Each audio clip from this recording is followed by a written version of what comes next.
Sorry, আসতে একটু late হয়ে গেল।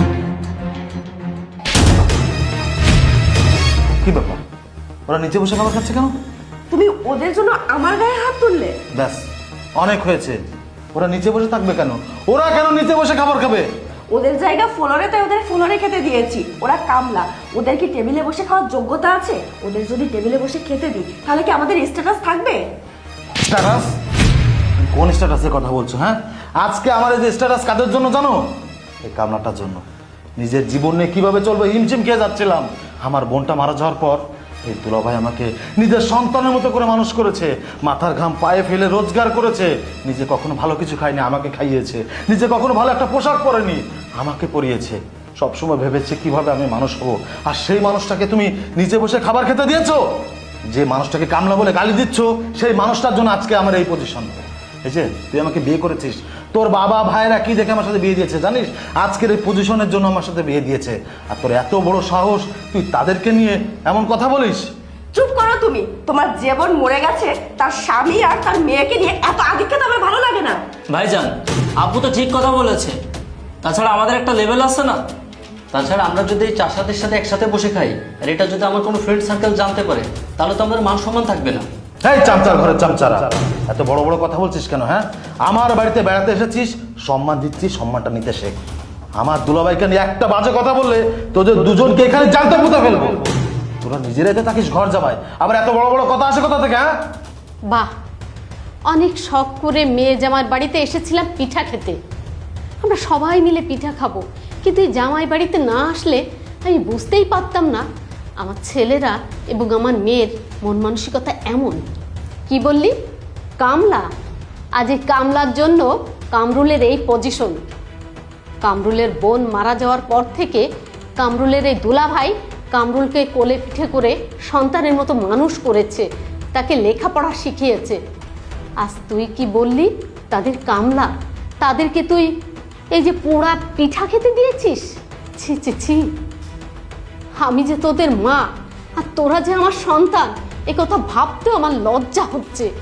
ঘৃণায় আমি সহ্য করতে পারছি না।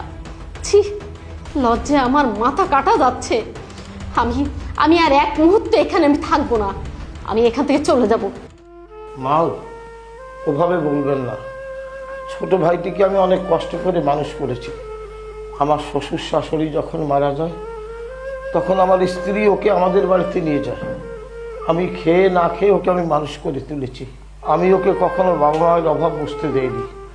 আমি যে দুলাভাই, এ কথা ওকে বুঝতে দেইনি। আমি সারাটা জীবন ওকে বাবার মতোই মানুষ করেছি। দেখুন, আমি কখনো ভালো খাইনি, ভালো পড়িনি। আমি ওকে খাইয়েছি, আমি ওকে পড়িয়েছি। সবসময় চিন্তা করেছি ছোট ভাইটিকে কীভাবে প্রতিষ্ঠিত করব। আলহামদুলিল্লাহ, আজও প্রতিষ্ঠিত হয়েছে। আমাদেরকে যে নিচে বসে পোড়া পিঠে খেতে দিয়েছে, এতে আমার বিন্দু মাত্র কোনো আফসোস নেই। কারণ আমার শ্বশুর শাশুড়ি বেঁচে থাকতে অনেক খেয়েছি। ভাইরে, তোদের এই বাড়িতে আর কখনোই আসবো না। মারে, আজকের দিনের জন্য এই পোলা পেটে খেতে পারবি না? হ্যাঁ বাবা, অবশ্যই পারবো। মামা, তুমি শুধু শুধু আমাদের জন্য মামির সাথে ঝামেলা করো না। আজকে যদি আমার মা বেঁচে থাকতো তাহলে হয়তো আমাদের এই পোড়া পিঠে খেতে হতো না। মামা, আমরা এই পোড়া পিঠে খেতে পারবো না, তোরা কেন পোড়া পিঠে খাবি? এই বাড়িতে সবকিছু আমার ইচ্ছায় হয়, অন্য কারোর ইচ্ছায় না। এই বাড়িতে যদি কারো কোনো অধিকার থাকে সেটা তোদের, যদি কারোর হক থাকে সেটা তোদের। এই বাড়িতে সবকিছু আমার টাকায় হয়, তাই আমার আপনজন কেন পোড়া পিঠে খাবে? তোরা চেয়ার টেবিলে বসে খাবে। ওদের যদি খেতে হয় তাহলে এখানে বসে খাবে, নাহলে এখান থেকে চলে যাবে। কামরুল, আমার ভুল হয়ে গেছে, আমাকে তুমি ক্ষমা করে দাও। আমি ওদেরকে এতদিন সহ্য করতে পারতাম না, তার কারণ ওরা কৃষক কামলা, ওদের স্ট্যাটাসের সঙ্গে আমাদের স্ট্যাটাস যায় না। আসলে আমি ভুলে গিয়েছিলাম, আমরা সবাই মানুষ। দুলাভাই, আপনি আমাকে মাফ করে দিন। সবে ঠিক আছে শ্রুতি, কিন্তু একটা কথা, কেন মানুষকে পর করে দেখো? কেন মানুষকে আপন করতে পারো না? একটা বার মানুষকে আপন করে দেখো, তোমার ভেতরে যে সুখ, যে শান্তি তুমি অনুভব করবে, সেটা তুমি অন্য কোথাও অনুভব করতে পারবে না। যদি মানুষকে তুমি সবসময় পর চোখে দেখো, তাহলে ধন সম্পত্তি, টাকা পয়সা, এসব দিয়ে তুমি কখনো সুখী হতে পারবে না। দিন শেষে শুধু অশান্তি আর অশান্তি। নীলা, আমি তোর সঙ্গে অনেক খারাপ ব্যবহার করে ফেলেছি, এরপর থেকে আর তোর সঙ্গে খারাপ ব্যবহার করব না। নীলা, দুলাভাই, তোমরা চেয়ারে বসো, ভাইয়াদের সঙ্গে তোমাদেরও খেতে দিচ্ছি। দাও